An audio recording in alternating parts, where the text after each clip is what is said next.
Originally, I wasn't 100% sure about what the job would entail. I initially thought it was just going to be a lot of paperwork. When I did start the job, it was very different than I had initially expected, but I absolutely love it. And I love how passionate all the staff are. And I myself have become passionate about helping people who are homeless, people who have addiction, and helping them to recover and find their feet again. The people we help within this company, there's such a huge range. We help essentially anybody who needs help.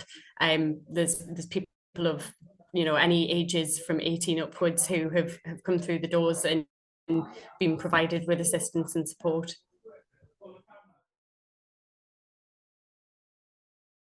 When people leave the service, it doesn't necessarily mean that they are kind of cut off without any support from us.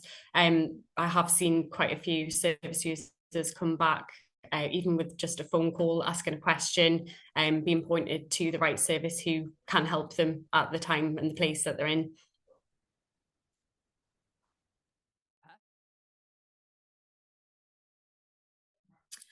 So we work with the families of the service users by speaking to them, keeping communication open. They can call us, we can call them with the service user's permission. And even just a case of having somebody to be able to let their fears and their concerns out with can sometimes help.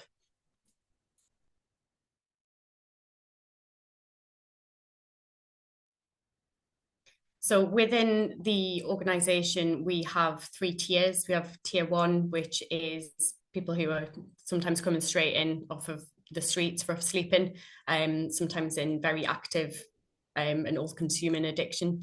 When people have progressed and recovered enough to move on to tier two. In tier two housing, it's when residents become more recovered and they're in a more stable place and they're able to live more independently. They can go and live in a dispersed property with just a couple of other people, and just kind of try to get their feet a little bit better. They still have regular check-ins at least once a week with staff members coming to the house to make sure everything's okay, and make sure they have the support that they need, but they can also contact staff within the office at any point if they have any worries or concerns.